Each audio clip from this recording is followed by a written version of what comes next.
সবাইকে স্বাগত exam take বাংলায়। আজ আমরা অর্থনীতির পার্ট 1 সম্বন্ধে আলোচনা করব। জিকের একটা মোস্ট ইম্পর্টেন্ট পার্ট। ফার্স্টেই আমরা একটা মোটিভেশনাল কুইটস দিয়ে স্টার্ট করছি। চেষ্টা কখনো ছাড়া উচিত নয়, কারণ চাবি গুচ্ছের শেষ চাবিটিও কিন্তু তালা খুলতে পারে। চেষ্টা করতে থাকো, হয়তো শেষ চেষ্টাটাই একদিন তোমার সাফল্যের চাবি খুলে দেবে। সো চেষ্টা করো, হার্ড ওয়ার্ক করতে থাকো। সো চ্যাপ্টারে ঢোকা যাক। তো আমাদের পার্ট 1-এ আছে পঞ্চবার্ষিকী পরিকল্পনা। ওকে, পঞ্চবার্ষিকী পরিকল্পনা কোথা থেকে গ্রহণ করা হয়েছিল মনে পড়ছে? কনস্টিটিউশন অফ ইন্ডিয়ায় পড়েছিলাম। রাশিয়া থেকে গ্রহণ করা হয়েছিল, ঠিক আছে, মনে পড়ছে? তো প্রথমেই দেখো কি পয়েন্ট আছে। তাহলে পঞ্চবার্ষিকী পরিকল্পনা অর্থাৎ আমাদের দেশ স্বাধীন হবার পরে, ঠিক আছে, কিছু সিদ্ধান্ত গ্রহণ করেছিল দেশের উন্নতির জন্য, ঠিক আছে, দেশকে ডেভেলপ করার জন্য। তো সেটা প্রত্যেক 5 ইয়ার্স কিছু পরিকল্পনা গ্রহণ করা হয়। তো এখানে সালটা দিয়ে নিই। তো সালটা হচ্ছে 1951 থেকে 56। এটা এখানে নোটস করে নেবে, ঠিক আছে। সালটা 1951 থেকে 56 প্রথম পঞ্চবার্ষিকী পরিকল্পনা কার তত্ত্বাবধানে এসেছিল? জওহরলাল নেহরু, ঠিক আছে। কার তত্ত্বাবধানে এসেছিল? জওহরলাল নেহরুর তত্ত্বাবধানে এসেছিল। এখানে একটা কোশ্চেন আছে যে ফাদার অফ 5 ইয়ার্স প্ল্যান অর্থাৎ পঞ্চবার্ষিকী পরিকল্পনার ফাদার কাকে বলা হয়? সেটাও কিন্তু হচ্ছে জওহরলাল নেহরু, মনে রাখবে এটা। আর একটা হয় যে প্রথম প্ল্যানিং কমিশনের কে চেয়ারম্যান ছিল? এটাও কিন্তু পরীক্ষায় আসে। প্রথম প্ল্যানিং কমিশনের চেয়ারম্যান কে ছিল? সেটাও হচ্ছে জওহরলাল নেহরু। ওকে, মনে রাখবে এটা, নোটস করে নেবে। ওকে, এই যে পঞ্চবার্ষিকী পরিকল্পনা প্রথম, এটা কোন মডেল অনুসারে গ্রহণ করা হয়? সেটা হচ্ছে হ্যারল্ড ডোমার মডেল অনুসারে, ঠিক আছে। এখানে একটা বলা হ্যারল্ড ডোমার মডেল অনুসারে, মনে রাখবে এটা। ওকে, এবারে দেখো আর কি সিদ্ধান্ত গ্রহণ করা হয়েছিল। অর্থাৎ আমাদের চাষবাসের উন্নতির জন্য কিছু জলসেচ বাঁধ সেগুলো কিন্তু নির্মাণ করা হয়। এক হচ্ছে ভাকরা নাঙ্গাল বাঁধ, 2 হচ্ছে হীরাকুন্দ এবং 3 নাম্বার হচ্ছে মৃত্যুর বাঁধ। এটা খুব ইম্পর্টেন্ট এই পয়েন্টটা, ঠিক আছে। এই 3টে বাঁধ কোন পরিকল্পনায় গ্রহণ করা হয়? আসতেই পারে ভাকরা নাঙ্গাল নদী বাঁধ কোন পরিকল্পনায় গ্রহণ করা হয়? সেটা হচ্ছে প্রথম পঞ্চবার্ষিকী পরিকল্পনায়, বা হীরাকুন্দ আসতে পারে বা মৃত্যুর আসতে পারে, ঠিক আছে। আর হচ্ছে জওহরলাল নেহরু হচ্ছে প্রথম পঞ্চবার্ষিকী পরিকল্পনা, তার তত্ত্বাবধানে এসেছিল। এবং ফাদার অফ 5 ইয়ার্স প্ল্যান কাকে বলা হচ্ছে? জওহরলাল নেহরুকে বলা হচ্ছে। এবং প্ল্যানিং কমিশনের চেয়ারম্যান হচ্ছে প্রথম জওহরলাল নেহরু। এইটা কিন্তু মনে রাখবে। নেক্সট দেখা যাক কি আছে। দেখো দ্বিতীয় পঞ্চবার্ষিকী পরিকল্পনা। দ্বিতীয় পঞ্চবার্ষিকী পরিকল্পনা কখন আসে? 1956 সে আসে, ঠিক আছে। এটাও 5 বছরের জন্য গ্রহণ করা হয়, 1961 পর্যন্ত। কার তত্ত্বাবধানে এসেছিল? পিসি মহলানবিশ, মনে রাখবে এটা কিন্তু পরীক্ষায় আসে। কার তত্ত্বাবধানে এসেছিল দ্বিতীয় পঞ্চবার্ষিকী পরিকল্পনা? পিসি মহলানবিশ। এবারে হচ্ছে এই পঞ্চবার্ষিকী পরিকল্পনায়, দ্বিতীয় পঞ্চবার্ষিকী পরিকল্পনায় শিল্পায়নের উপর কিন্তু জোর দেওয়া হয়। এই সময়ে দুর্গাপুর, ভিলাই এবং রাউরকেল্লা এই 3টে স্টিল প্ল্যান্ট এর নির্মাণের সিদ্ধান্ত গ্রহণ করা হয়। তাহলে এটা মনে রাখবে। তাহলে দুর্গাপুর, ভিলাই এবং রাউরকেল্লা স্টিল প্ল্যান্ট কোন পঞ্চবার্ষিকী পরিকল্পনায় সিদ্ধান্ত গ্রহণ করা হয়েছিল তৈরির? সেটা হচ্ছে দ্বিতীয় পঞ্চবার্ষিকী পরিকল্পনায়, মনে রাখবে। ওকে, নেক্সট তৃতীয় পঞ্চবার্ষিকী পরিকল্পনা তাহলে কখন আসে? 1961-এ আসে। তাহলে এটাও 5 বছরের জন্য সিদ্ধান্ত গ্রহণ করা হয় 1966 পর্যন্ত। এই যে তৃতীয় পঞ্চবার্ষিকী পরিকল্পনা, এটা কোন মডেলের অনুসারে গ্রহণ করা হয়? জন স্যান্ডি, ঠিক আছে, জন স্যান্ডি জন স্যান্ডি ও সুখময় চক্রবর্তী মডেল অনুসারে গ্রহণ করা হয়। এছাড়া এই সময় যে নির্বাচন হয় সেই নির্বাচনটা কিন্তু পঞ্চায়েত ভিত্তিক নির্বাচন এর সিদ্ধান্ত গ্রহণ করা হয়, এটা মনে রাখবে। পঞ্চায়েত ভিত্তিক নির্বাচন কোন পঞ্চবার্ষিকী পরিকল্পনায় গ্রহণ করা হয়, সেটা হচ্ছে তৃতীয়। ওকে, নেক্সট চতুর্থ পঞ্চবার্ষিকী পরিকল্পনা। তাহলে এটা কখন আসে? চতুর্থ কখন আসে? 1969 থেকে 1974। তাহলে মাঝে দেখো 1966 থেকে 1969 দেখো নেই, ঠিক আছে। এবার দেখো, তাহলে এই যে মাঝের যে সালটা, এটা তোমাদের অতটা ইম্পর্টেন্ট নয়, তবু বলে দিচ্ছি। 1966 থেকে 69, ঠিক আছে। এই সময় হচ্ছে প্ল্যান অফ হলিডেজ গ্রহণ করা হয়, ঠিক আছে। এই টাইমে কোনো রকম পঞ্চবার্ষিকী পরিকল্পনা আসেনি, মনে রাখবে, ঠিক আছে। ওকে, তো চতুর্থ পঞ্চবার্ষিকী পরিকল্পনা গডগিল সূত্র অনুসারে নিয়ে আসা হয়, এবং এইটা খুব ইম্পর্টেন্ট, এই পয়েন্টটা খুব ইম্পর্টেন্ট, প্রায় পরীক্ষায় আসে। সেটা হচ্ছে 14টা ব্যাংকের ন্যাশনালাইজেশন কোন পঞ্চবার্ষিকী পরিকল্পনায় গ্রহণ করা হয়, সেটা হচ্ছে চতুর্থ পঞ্চবার্ষিকী পরিকল্পনায় গ্রহণ করা হয়। কত সালে 14টা ব্যাংক ন্যাশনালাইজেশন হয়? 19 জুলাই 1969, মনে রাখবে, খুব ইম্পর্টেন্ট, ঠিক আছে। এটাও ইম্পর্টেন্ট এই পয়েন্টটা। সবুজ বিপ্লব, সবুজ বিপ্লব কোন পঞ্চবার্ষিকী পরিকল্পনায় হয় আসে? সেটা হচ্ছে চতুর্থ পঞ্চবার্ষিকী পরিকল্পনায়। এইখান থেকে একটা কোশ্চেন আসে, দুটো কোশ্চেন আসে মূলত। একটা হচ্ছে সবুজ বিপ্লবের জনককে, ঠিক আছে, সবুজ বিপ্লবের জনককে। তাহলে সবুজ বিপ্লবের জনক যদি আমরা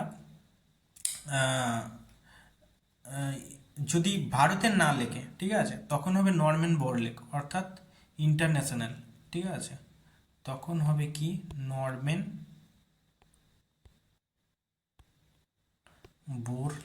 বোরলেগ, নেই বোরলগ, হ্যাঁ বোরলগ। ওকে, এটা মনে রাখবে, ঠিক আছে। সবুজ বিপ্লবের জনক। আর ভারতের সবুজ বিপ্লবের জনককে, এটা নোটস করে নাও। ভারতের সবুজ বিপ্লবের জনককে, ভারতের সবুজ বিপ্লবের জনক হচ্ছে M S Swaminathan, M S স্বামী,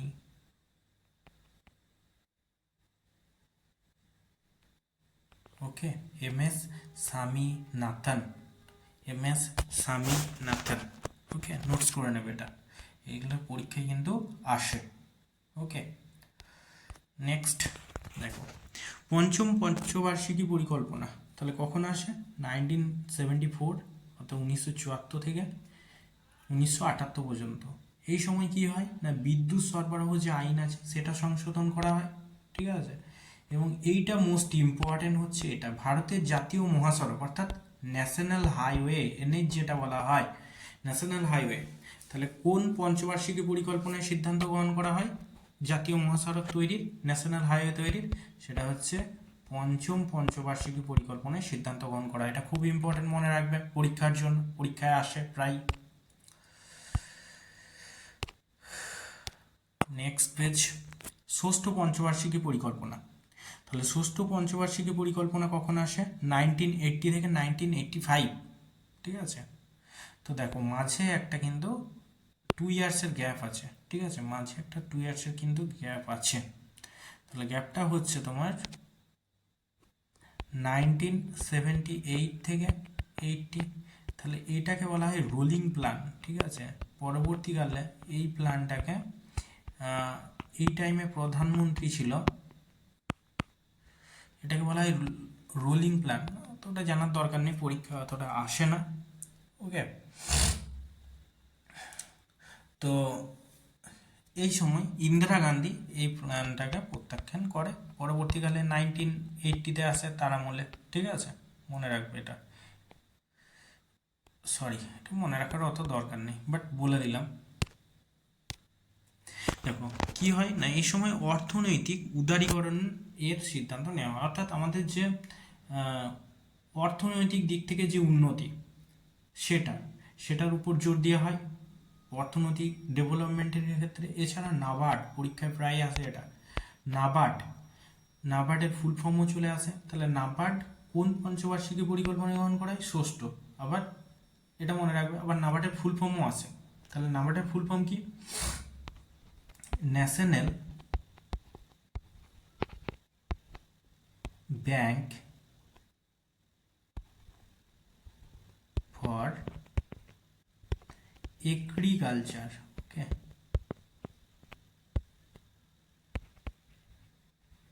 national bank for agriculture and rural development, rural development. Okay, এটা ফুল ফর্মটা কিন্তু মনে রাখবে, পরীক্ষায় আসে, national bank for agriculture and rural development. Okay,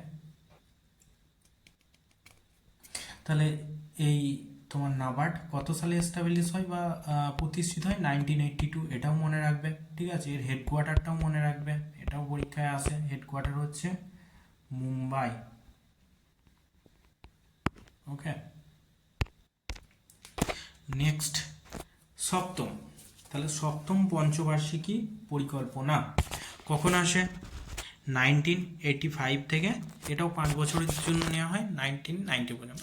এটা এতটা ইম্পর্ট্যান্ট নয়। এই সময় অর্থনৈতিক উৎপাদনশীলতা, খাদ্যশস্য উৎপাদক ও সামাজিক ন্যায় বিচারের উপর জোর দেওয়া হয়। এতটা ইম্পর্ট্যান্ট নয়, কারোর দরকার হলে নোটস করতে পারো। ওকে, নেক্সট। তাহলে এরপরে হচ্ছে দেখো অষ্টম পঞ্চবার্ষিকী পরিকল্পনা। ঠিক আছে, তো অষ্টম পঞ্চবার্ষিকী পরিকল্পনা। তো এই সময় দেখো একটা গ্যাপ আছে এটাতেও, তাই না? এটাতেও গ্যাপ আছে 1990 থেকে 92, তাহলে একটা গ্যাপ রয়েছে। তাহলে এই সময়েও কিন্তু আমাদের পঞ্চবার্ষিকী পরিকল্পনার সিদ্ধান্ত নেওয়া হয়নি, কারণ এই সময় অর্থনৈতিক যে পরিস্থিতি সেটা পরিবর্তনশীল হচ্ছিল, ঠিক থাকেনি, এই জন্য গ্রহণ করা হয়নি। পরবর্তীকালে অষ্টম পঞ্চবার্ষিকী পরিকল্পনা, ঠিক আছে, সিদ্ধান্ত মানে আসে, সেটা হচ্ছে 1992 আসে। ওকে, 1992, এটাও 5 বছরের জন্য হয়। এই সময় কি কি সিদ্ধান্ত গ্রহণ করা হয় দেখো, সরি কাটা গেছে, শিল্পের আধুনিকীকরণ, অর্থাৎ এখানে শিল্পের উপর যে আমাদের জোর দেওয়া হয়, এবং যে পুরনো যে সমস্ত ফ্যাক্টরি ছিল সেগুলোর উপর জোর দেওয়া হয় যাতে সেগুলোকে আধুনিকীকরণ করা যায়। ওকে, এছাড়া কি হয়, এটা খুব ইম্পর্ট্যান্ট, ঠিক আছে, যে এই টাইমে WTO এর সদস্য হয় 1995-এ। ঠিক আছে, 1 জানুয়ারি, এটা দেখা যাচ্ছে না, সরি, এটা হবে 1 জানুয়ারি, নোট করে নেবে, হ্যাঁ, 1 জানুয়ারি 1995, WTO এর ফুল ফর্ম কি? World trade organisation, world trade organisation. Okay, world trade organisation, 1 January 1995। তারপরের পয়েন্টটা খুব ইম্পর্টেন্ট, ঠিক আছে, পঞ্চায়েত ও নগরপালিকার আবির্ভাব, পঞ্চায়েত ও নগরপালিকার আবির্ভাব এই টাইমে হয়। তাহলে পঞ্চায়েত এবং নগরপালিকার আবির্ভাব কোন পঞ্চবার্ষিকী পরিকল্পনায় হয়? অষ্টম। ঠিক আছে, এইটা থেকে একটা কোশ্চেন আসে বারবার, সেটা বলে দিই, সেটা হচ্ছে যে কত সালে পঞ্চায়েত বা মিউনিসিপ্যালিটি বা নগরপালিকার যে হয়, আবির্ভাব হয়, সেটা হচ্ছে 1992। এটা মনে রাখবে সালটা, 1992।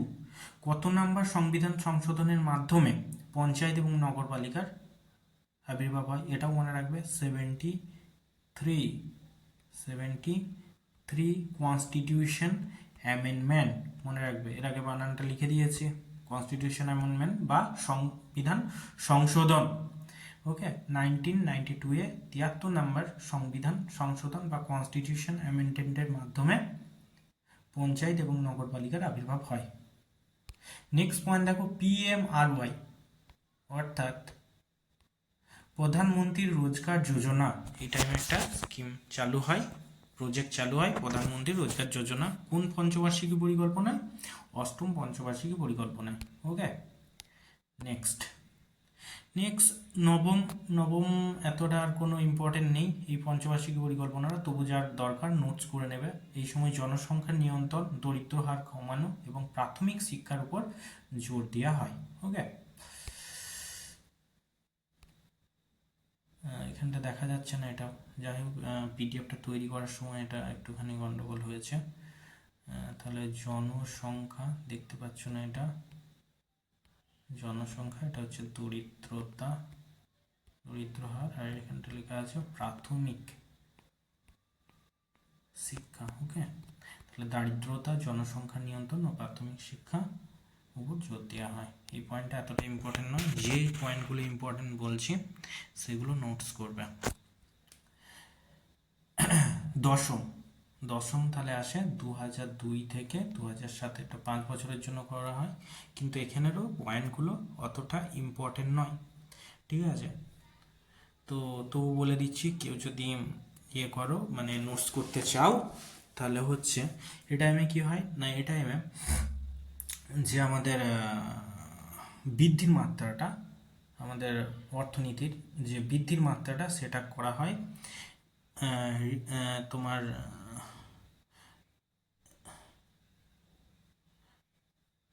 বাড়াবার চেষ্টা করা হয়। ঠিক আছে, এবং আমাদের যে গরিবী মাত্রা, প্রভার্টি রেট, সেটাকে কিন্তু কমানোর চেষ্টা করা হয় কত, 5%-এর মধ্যে। ঠিক আছে, প্রভার্টি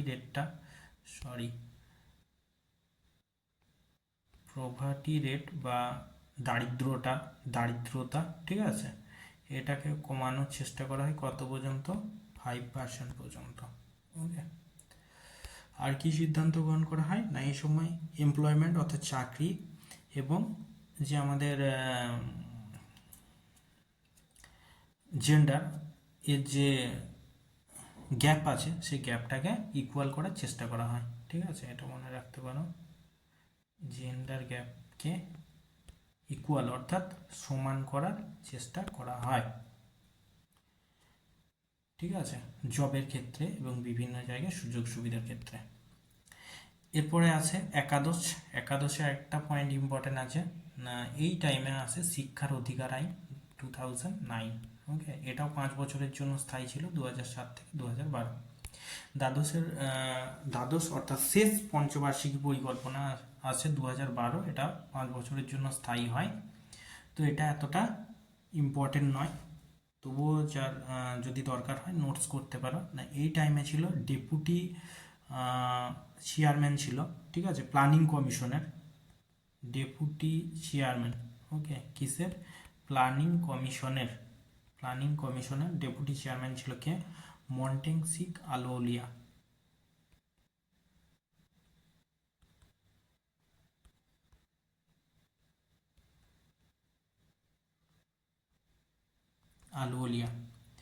তো তিনি বলেন যে এই পঞ্চবার্ষিকী পরিকল্পনায় যে গ্রোথ রেটটা অর্থাৎ আমাদের বৃদ্ধি মাত্রাটা, সেটা 8% টার্গেট দেওয়া হয়েছিল বৃদ্ধির, কিন্তু সেটা যাবে না, অর্থাৎ গ্রোথ 8% বৃদ্ধি করা যাবে না। ঠিক আছে, এটা সিদ্ধান্ত গ্রহণ মানে তিনি স্টেটমেন্ট দিয়েছিলেন, কিন্তু এই পঞ্চবার্ষিকী পরিকল্পনায় বলা হয়েছিল যে গ্রোথ রেটটা 8% বৃদ্ধি করা হবে। পরবর্তীকালে এনডিসি অর্থাৎ ন্যাশনাল ডেভেলপমেন্ট কাউন্সিল, ঠিক আছে, এনডিসি পরবর্তীকালে আসে এবং সে এই লক্ষ্যমাত্রাটা টার্গেটটাকে রাখে। ঠিক আছে, এনডিসি ন্যাশনাল ডেভেলপমেন্ট কাউন্সিল, এরপরেই পঞ্চবার্ষিকী পরিকল্পনা এন্ড হয়ে যায়। ওকে, তো থ্যাংক ইউ সবাইকে। তো অবশ্যই আমার ভিডিও ভালো লাগলে অবশ্যই চ্যানেল সাবস্ক্রাইব করবে, লাইক, অ্যান্ড অবশ্যই কোনো কিছু ভুল যদি থাকে বা যদি কোনো কিছু কোয়ারি থাকে অবশ্যই কমেন্ট করবে। ওকে, থ্যাংক ইউ।